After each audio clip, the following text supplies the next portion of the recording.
জয় শ্রীকৃষ্ণ বন্ধুরা, আশা করি তোমরা সবাই ভালো আছো। আমিও ভালো আছি। আমার চ্যানেল পিএস ফ্যাশন কাটিংয়ে তোমাদের সবাইকে স্বাগত। তো আজকে একটা নতুন ভিডিও নিয়ে চলে এলাম। আজকে ভিডিওতে তোমাদেরকে 36 size bra cut blouse step by step cutting করে দেখাবো। তো বন্ধুরা, ভিডিওটা শেষ পর্যন্ত দেখার অনুরোধ রইল। আশা করি তোমরা ঘরে বসে শিখে নিজের জন্য বা কাস্টমারের জন্য একটা পারফেক্ট ব্লাউজ তৈরি করতে পারবে। তো বন্ধুরা, ভিডিওটা যদি তোমাদের ভালো লাগে চ্যানেলটি সাবস্ক্রাইব করে আমার পাশে থেকো।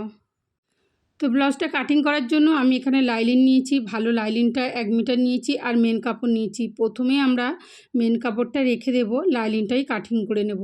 তো লাইলিনটাকে খুলে আমি দুভাঁজ করে নেব, কাপড়টা সমান করে দুভাঁজ করব। তো দুভাঁজ করে নেওয়ার পরে দেখো কতটা আমরা ভাঁজ করব, আমাদের ছাতির 4 ভাগ নেব, তার সাথে 2.5 ইঞ্চি মতো আমি এক্সট্রা নিয়েছি, নিয়ে দুভাঁজ করে নিয়েছি। এবার দেখো আমার দিকে জয়েন্ট সাইড আছে আর এদিকে খোলা সাইড আছে। ভালো করে কাপড়টা নিতে হবে পিছিয়ে, যাতে না ভিতরে ভাঁজ খেয়ে থাকে। তো প্রথমে আমরা ঝুলের মাপ নেব, ঝুল যা থাকবে তার সাথে 1 ইঞ্চি এক্সট্রা নিতে হবে সেলাই মার্জিনের জন্য। ঝুল আছে আমার 13.5, আমি এখানে 14.5-তে দুটো পয়েন্ট করে নিলাম। আর হ্যাঁ বন্ধুরা, তোমাদের হাইট অনুসারে, তোমাদের কাস্টমারের হাইট অনুসারে তোমরা কিন্তু ঝুলের মাপটা নিয়ে নেবে। তো এবার আমি শোল্ডারটা নেব। শোল্ডারের জন্য আমি এখানে 5.5 ইঞ্চি নিলাম, এখান থেকেও 5.5 ইঞ্চি নিলাম। তো নিয়ে দুটো পয়েন্ট মিলিয়ে এখানেও দাগটা আমি সোজা করে নেব। তারপর আর্মহোলের জন্য পয়েন্ট করে নেব। আর্মহোলের জন্য আমি এখানে 6.25 ইঞ্চি নিলাম, দিয়ে এদিক দিয়ে দাগটা সোজা করে নেব। তারপরে দেখো ছাতি 36 আছে, 36-এর 4 ভাগ 9, তার সাথে আমি 2 ইঞ্চি এক্সট্রা নিলাম। কোমর আছে 32, 32-এর 4 ভাগ 8 ইঞ্চি, 1 ইঞ্চি টেকিন, তার সাথে 2 ইঞ্চি এক্সট্রা নিলাম। তো বন্ধুরা, উপরের পয়েন্ট নিচের পয়েন্ট মিলিয়ে দাগগুলো আমি সোজা করে নিলাম। তারপরে দেখো আমার ফিটিংসের এখান থেকে আমি 2 সুত মতো একটু কমিয়ে নেব, কারণ পিছনে আমার 9 ইঞ্চি ডিপ হবে আর ছড়ানো পিঠটা হবে, তার জন্য এখান থেকে একটু কমিয়ে নিলে ফিটিংসটা খুব সুন্দর হয়। এখান থেকে আর্মহোলের জন্য দেখো 1 ইঞ্চি 2 সুতো একটা পয়েন্ট করে নিলাম, আর এর মিডিল থেকে এইভাবেই পয়েন্টটা ছুঁয়ে শেপটা দেবো, আর নিচের থেকে একটু নামিয়ে দেবো। একটু নামিয়ে দিলে বগলের কাছে আর কাপড়টা ফুলে থাকে না। তো এইভাবে তোমরা নামিয়ে দেবে। তারপরে উপর থেকে 1/2 ইঞ্চি, সাইড থেকে 1/2 ইঞ্চি ছেড়ে দেখো আর্মহোলের মাপটা নিয়ে নেবে। আমার আর্মহোল আছে 16, তার হাফ 8 ইঞ্চি, আমার পারফেক্ট একটা এখানে আর্মহোলটা আছে। তো এখানে দেখো 2.5 ইঞ্চি আমি পুট গলার জন্য নিলাম, আর নিচের থেকে দেখো 9 ইঞ্চি নিলাম, 9 ইঞ্চি ডিপ নিলাম গলার ডিপটার। এখান থেকে দেখো 3 ইঞ্চি নিলাম, আর উপরের পয়েন্ট নিচের পয়েন্ট মিলিয়ে তাকটা এবার সোজা করে নেব। আর তোমরা চাইলে এখানে যে কোনো ডিজাইন করে নিতে পারো। আমার কাস্টমার বলেছে এটা গোল গলা হবে আর একটু ছড়ানো হবে, তাই দেখো এখান থেকে 3 ইঞ্চির পর থেকে দেখো আমি একটু ছড়ানো করে নিলাম ভিতর থেকে। এইভাবে ছড়িয়ে গলার শেপটা দিয়ে দিলাম। এরপরে দেখো টেকিনটা নেব। টেকিনটা আমার ফিটিংসের মাপের হাফ করে নিলাম। দেখো এর উপরে দেখো এখান থেকে 4.5 ইঞ্চি আর উপরে 4.5 ইঞ্চি উঠিয়ে নিলাম, আর দুদিক দিয়ে 1/2 ইঞ্চি করে শেপ দিয়ে দিলাম, দিয়ে এখানে একটা কাট লাগিয়ে রাখবো। এবার দেখো আমার পিছন পাটটা ড্রয়িং হয়ে গেছে বন্ধুরা, কমপ্লিট। এবার আমি কেটে নেব। এই পিছন পাটটা বসিয়ে আমি কিন্তু সামনের পাটটা কাটিং করব।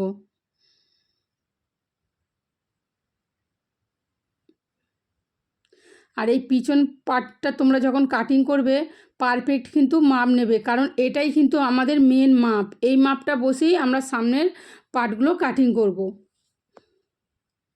এখানেও কাপড়টাকে দুভাঁজ করে নিলাম দেখো বন্ধুরা, নিয়ে আর্মহোলটা আমার দিকে করে আর বসালাম, বসিয়ে আর হুবহু আমি দাগ দিয়ে নেব।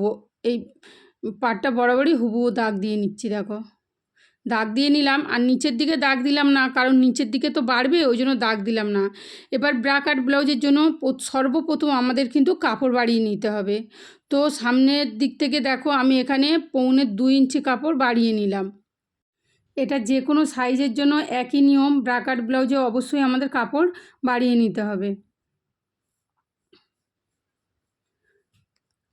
তো প্রথমে আমরা কাপড় বাড়িয়ে নিলাম, এরপরে গলার ডিপটা নেব। দেখো গলার ডিপটা আমি এখান থেকে 6.5 ইঞ্চি নিলাম, এর বেশি আমার লাগবে না, আমি 6.5 ইঞ্চি নিলাম। এদিক দিয়ে দাগটা সোজা করে নিলাম, আর এদিক দিয়েও আমি দাগটা সোজা করে নেব।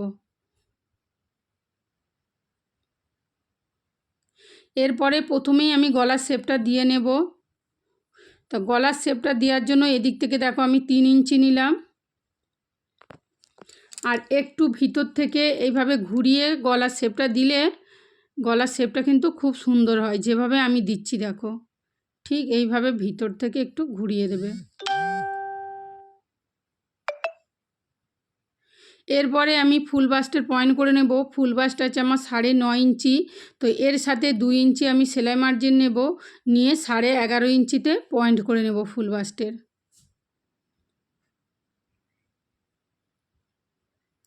দিয়ে এদিকে দাগটা সমান করে নেব। এরপরে আমি কটুরিটা বের করে নেব। কটুরির মেজারমেন্ট বের করতে গেলে আমাকে ছাতিকে 10 দিয়ে ভাগ করতে হবে। তো ছাতি আছে আমার এখানে 36, 36কে 10 দিয়ে ভাগ করে নেব। 36কে 10 দিয়ে ভাগ করে পেলাম 3.6। এবার দেখো 3.6কে আমার ডবল করে নিতে হবে। তো আমি এখানে সরাসরি দেখো 7 ইঞ্চি নিলাম, 2-1 সুত কম বেশি হলে কোনো অসুবিধা হবে না। তো আমি এখান থেকে 7 ইঞ্চি নিলাম, তার সাথে 1 ইঞ্চি সেলাই মার্জিন নিলাম। এবার দেখো যতটা পেয়েছি, ঠিক এই যে ধরো 8 ইঞ্চি পেয়েছি, এর মিডিলটা বের করে নিতে হবে। দেখো ধরো এর মিডিলটা মানে মাঝখানটা হলো 4 ইঞ্চি, 4 ইঞ্চিতে এই মিডিলটা আমি বের করে নিলাম। এদিকে 4 ইঞ্চি, ওদিকে 4 ইঞ্চি, তো মাঝখানে পয়েন্ট করে নিলাম। এরপরে নিচের পাটের জন্য দেখো 4 ইঞ্চি একটা পয়েন্ট করে নিলাম, 4 ইঞ্চি নিলাম নিচের পাটের জন্য। দিয়ে এদিকে দাগটা সোজা করে নেব, আর এই সাইড দিয়েও দাগটা সোজা করে নেব। এবার আমি কটুরির জন্য পয়েন্ট করে নেব। দেখো 1 সুত 2 ইঞ্চি উপরে নিলাম, আর নিচেও 1 সুত 2 ইঞ্চি নিলাম। দেখো এবার এখান থেকে উপরের দিকে 1 সুত 2 ইঞ্চি নিলাম, পয়েন্ট করে নিলাম, উঠিয়ে নিলাম। এখান থেকে 1/2 ইঞ্চি নেব। এই নিচের থেকে 1/2 ইঞ্চি কিন্তু সব সাইজের জন্য থাকবে। দেখো এবারে এইভাবে এটা হাত দিয়েও দেওয়া যায়, আর আন্দাজে আর তোমরা স্কেল বসিয়ে এইভাবে দাগগুলো মিলিয়ে দেবে। দেখো এরপরে এদিক দিয়েও দেখো, এদিক দিয়েও আমি দাগটা মিলিয়ে দিলাম। এখান থেকে এই দাগটাও মিডিলে মিলিয়ে দিলাম।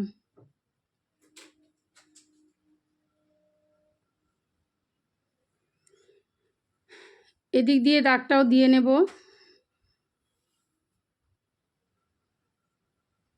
এরপরে দেখো এখান থেকে ঠিক 5.5 ইঞ্চিতে একটা পয়েন্ট করে নেব,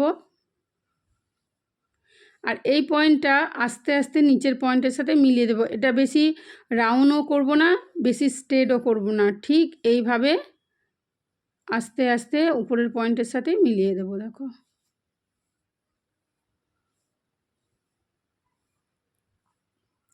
আর মাঝখানটা ছুচালো হয়ে আছে, সেটাকে একটু এইভাবে রাউন্ড করে দেব, তাহলে কটুরির শেপটা কিন্তু খুব ভালো হবে, যেহেতু ছুচালো হয়ে আছে।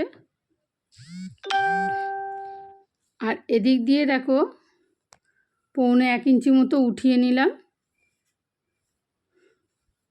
আর এস পার্টের এখানে 2 সুতের মতো আমি শেপ দিয়ে নিলাম।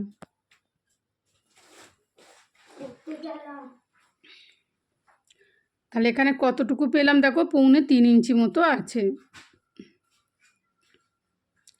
আর এখান থেকে 5.5 ইঞ্চিতে একটা পয়েন্ট করে নেব, নিয়ে দাগটা কিন্তু সোজা করে নেব না, এই যে এরম সোজা করে নেব না, একদম একটু 1 ইঞ্চি নিচের থেকে এইভাবে নামিয়ে নেব। সেলাই করার সময় যদি একটু কাপড় বেঁচে যায় তো এখান থেকে কেটে নেব। তো সবসময় আমি একটু এখান থেকে কাপড় বাড়তি রেখে দিই, তো একটু নামিয়ে দিলাম 1 ইঞ্চি মতো। তো দেখো এবার তোমরা নতুন বন্ধুরা সেলাই করার সময় এই যে নিচের পাটটা কোন দিকে উপরে হবে কোন দিকে নিচে হবে, অনেক সময় হয়তো তোমাদের বুঝতে অসুবিধা হয়, তার জন্য তোমরা দেখো এইভাবে ড্রয়িং করে আর নিচে একটা কাট লাগিয়ে রেখে দেবে, তাহলে নিচের পাটটা উপরের পাটটা সহজেই বুঝতে পারবে। তো এবার পিছনের পাটটা বসালাম বেল্টের জন্য, বসিয়ে দেখো এদিক দিয়ে দাগ দিয়ে নিলাম, আর এদিক দিয়ে দেখো সামনে থেকে এদিক থেকে দেখো আমি 5 ইঞ্চি নিলাম বেল্টের জন্য। আর এই সাইড দিয়ে সবসময় তোমরা 1 ইঞ্চি কমিয়ে নেবে, সামনে থেকে যতটা নেবে তার থেকে 1 ইঞ্চি এই দিকটা কমিয়ে নেবে। তো এই দিক দিয়ে দাগটা সোজা করে নিচ্ছি, নিয়ে দেখো দেখাচ্ছি এখান থেকে কিন্তু 4 ইঞ্চি নিলাম, 1 ইঞ্চি কমিয়ে 4 ইঞ্চি নিলাম, নিয়ে দেখো এইভাবে মাঝখান থেকে হালকা একটু নিচের দিকে রাউন্ড করে শেপটা দিয়ে দেবে।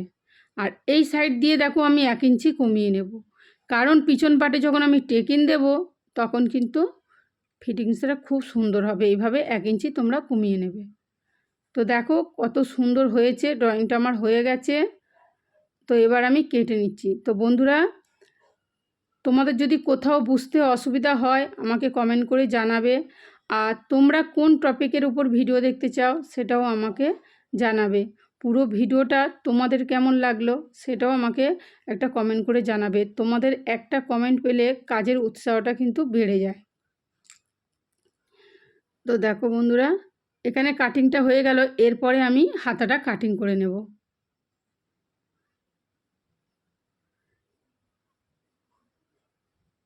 চলো এবার হাতাটা কাটিং করি। হাতাটা কাটিং করার জন্য এখানে আমি 4 ভাঁজের কাপড় নেব। দেখো 2 ভাঁজ ছিল, 4 ভাঁজ করে নিলাম। এবার হাতার লম্বাটা তোমাদের যা থাকবে তার সাথে কিন্তু 1 ইঞ্চি বেশি নেবে। আমার 9.5 আছে, 1 ইঞ্চি বেশি আমি 10.5 নিলাম। দিয়ে এদিকে দাগটা সোজা করে নেব। ঠিক এর 3 ইঞ্চি নিচে আর একটা পয়েন্ট করে একটা দাগ দিয়ে নেব। এবার এখানে মৌরির জন্য আমি দাগ দিয়ে নেব। দেখো মৌরি যা থাকবে তার হাফ করে নিতে হবে। মৌরি আছে আমার এখানে 9.5, 9.5কে আমি হাফ করে নিলাম। দেখো এখানে বসিয়ে দিলাম 9.5-এর হাফ। তারপরে এখান থেকে আমি 1.25 ইঞ্চি মতো এক্সট্রা নিলাম কাপড়টা। এখান থেকে 2 ইঞ্চি একটা পয়েন্ট করে নিলাম। আর মৌরা আছে আমি 16-র হাফ নেব 8 ইঞ্চি। তো এখানে 8 ইঞ্চিতে একটা পয়েন্ট করে নেব। দেখো আর উপরে যেই 2 ইঞ্চিতে পয়েন্ট করেছিলাম এখান থেকে আস্তে আস্তে ডাউন করে এই পয়েন্টের সাথে এই যে মিলিয়ে দিলাম। দেখো এবার দেখো এখানে প্রথমে ফিটিংসের দাগটা দিয়ে নিলাম। দেখো তারপরে এক্সট্রা মার্জিন রাখবো সেই দাগটা দিয়ে নিলাম। এখানে কাপড়টা আমার একটু কম আছে, সেলাই করার সময় আমি জয়েন্ট করে নেব। তো যেই মতো আমি জয়েন করেছি সেই মতো আমি কাটিং করে নিচ্ছি। দেখো এরপরে মিডিলে একটা কাট লাগিয়ে তালপাটটা কাটিং করে নেব। তো দেখো তালপাটটা নতুন বন্ধুরা তোমরা কিভাবে কাটিং করবে দেখো। তো বন্ধুরা আমি তো এরকম একটা পাতার মতো করে শেপ দিয়ে কাটিং করে নিই। তো তোমাদেরকে দেখাচ্ছি যে উপরে কাট লাগিয়ে রেখেছিলাম সেখান থেকে আর ফিটিংসের এখানে তোমরা ইঞ্চি টেপটা ধরে এটা হাফ করে নেবে। হ্যাঁ, হাফ করে নিয়ে দেখো এখান থেকে 1/2 ইঞ্চি মতো আমি শেপ দিয়েছি। এই যে এইভাবে একটা পয়েন্ট করে নেবে তোমরা হাফ করে 1/2 ইঞ্চি। তারপরে এইভাবে একটা শেপ দিয়ে তোমরা তালপাটটা কাটিং করে নেবে। তো হাতাটা কাটিং করা হয়ে গেল, মানে আমার কাটিংটা এখানে লাইলিনের কাটিংটা কমপ্লিট। এরপরে মেন কাপড়টা আমি কাটিং করে তোমাদেরকে দেখাচ্ছি মেন কাপড়ে কিভাবে কাটিং করবে। তো মেন কাপড়ে দেখো আমি যেই চওড়া পাটটা আছে এটাতে আমি হাতাতে দেব। তো এটাকে আমি প্রথমে 4 ভাঁজ করে নেব আর জয়েন দিকটা রাখবো, একটু এক্সট্রা কাপড় রাখবো, রেখে কেটে নেব। তোমরা যারা নতুন আছো সেলাইয়ের কাজে একদম অবশ্যই তোমরা একটু বাড়তি কাপড় রেখে কাটিং করবে, তাও নাহলে কিন্তু সেলাই করার সময় অসুবিধা হয়ে যাবে। তো পিছন পাটটাও দেখো 2 ভাঁজ করে কাপড় রেখেছি, জয়েন্ট সাইডটা রেখেছি। রেখে দেখো এখানেও আমি পিছন পাটটা কাটিং করে নিলাম। এবার দেখো বন্ধুরা বাকি পার্টগুলো এখানে আমি সাজিয়ে রেখেছি। আর কাপড়টাকে অবশ্যই তোমরা 2 ভাঁজ করে রাখবে। আর কটুরিটা সবসময় একটু ওরেপ কাপড়ের উপরে তোমরা কাটিং করবে।